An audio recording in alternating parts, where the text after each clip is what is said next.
Bonjour à tous. Dans l'actualité de ce vendredi 20 mai, un salarié lyonnais de GDF Suez a tenté de se suicider en s'immolant par le feu. Une information révélée ce matin par nos confrères du Figaro. L'homme d'une quarantaine d'années a mis donc le feu à son véhicule et ce, en dehors de son lieu de travail. Ce père de famille qui travaille depuis plusieurs années à la direction des systèmes d'information aurait, semble-t-il, laissé un mail à ses collègues pour expliquer son geste. Selon certains d'entre eux, il avait exprimé à plusieurs reprises son mal-être. Pour autant, on ne peut aujourd'hui affirmer un lien direct entre cette tentative de suicide et ses conditions de travail. Dans le coma, il est toujours hospitalisé au service des grands brûlés de l'hôpital Édouard Herriot. Déserté depuis 2 ans, le quartier Groslay semble enfin se réveiller. Une grande enseigne de parfumerie vient en effet de s'installer. Il s'agit de Sephora, pourtant déjà présent sur la presqu'île. Quelques sociétés de services devraient également ouvrir leurs portes dans les prochains mois. De la poudre aux yeux pour les commerçants du quartier. Une quarantaine de locaux sont toujours en attente de commercialisation. C'était pas les bonnes images. En fait, en foot, l'OL n'a désormais plus le choix à 2 journées de la fin de la saison. Tous les points comptent pour espérer se qualifier au tour préliminaire de la Ligue des Champions. Ce samedi, les hommes de Claude Puel affrontent à Gerland-Caen pour le compte de la 37e journée de Ligue 1. Les enjeux de ce match, Brice Jaurès. Mercredi soir, sans jouer, les Lyonnais ont fait un pas de plus vers cette 3e place qualificative pour la Ligue des Champions, car Paris a été battu à Bordeaux 1-0 et l'OL reprend donc son destin entre ses mains, avec 2 points d'avance sur les Parisiens et une meilleure différence de but.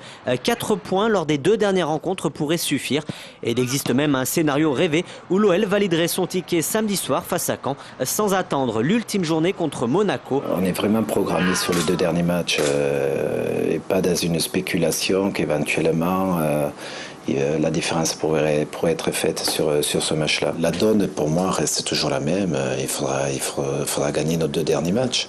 Et pour gagner ces 2 derniers matchs, Claude Puel sera privé de 2 hommes jusqu'à la fin de saison. Bafé Gomis, touché au genou, ainsi que Dejan Lovren, suspendu 3 matchs après son rouge à Auxerre.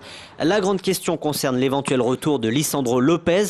L'Argentin devrait être dans le groupe, mais sa titularisation est encore incertaine. Mais l'OL ne peut se priver de son principal atout pour sauver une saison très compliquée et usante. Si on arrive à le faire, alors je ne vais pas dire qu'on aura fait une belle saison, parce que voilà, encore une fois, on n'a pas de titre.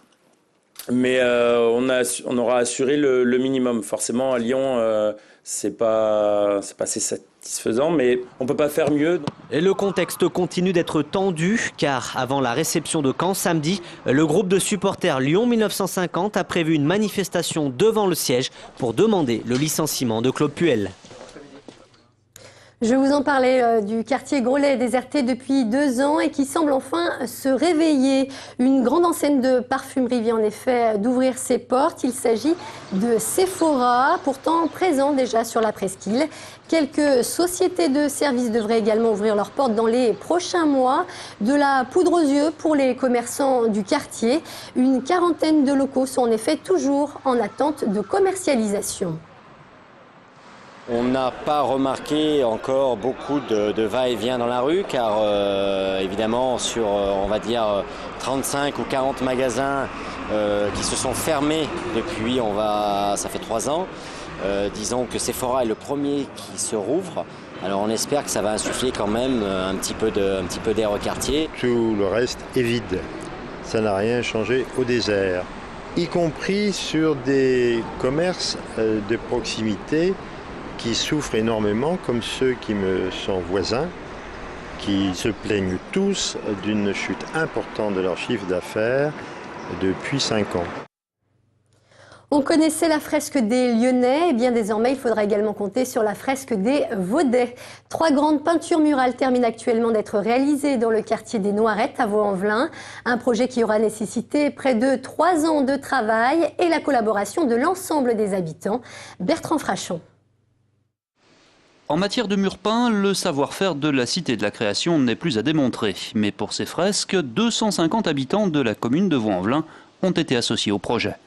Le contenu de cette fresque et des autres fresques, puisqu'il y en a tout autour du bâtiment, répondent à l'envie des habitants. C'est-à-dire qu'en gros, on les a rencontrés, ils ont visité d'autres fresques, on est parti se promener, y compris jusqu'à Chartres. C'est le mur des Vaudais célèbres de ce bâtiment, des Noirettes. Et ils sont célèbres parce qu'ils sont aimés par leurs voisins et puis parce qu'ils ont une convivialité très forte que nous, on a vérifié évidemment sur le terrain avant de les peindre. Mais c'était vrai, c'était vraiment une très très belle dynamique. Un an de travail a été nécessaire à la réalisation de l'œuvre. Les habitants représentés sur la fresque en sont très fiers.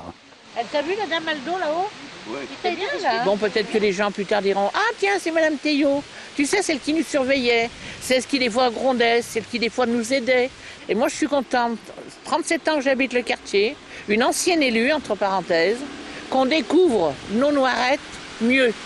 Même si je pars demain, ça reste mon histoire dans le mur. La réalisation de ces murs peints s'inscrit dans le projet de réhabilitation globale du quartier des Noirettes. Avec aussi une déclinaison forte sur une isolation thermique, une réhabilitation énergétique qui doit nous permettre à terme de diminuer les consommations d'énergie de 50%. Donc volet important dans notre stratégie pour combattre la précarité énergétique future qui risque d'arriver.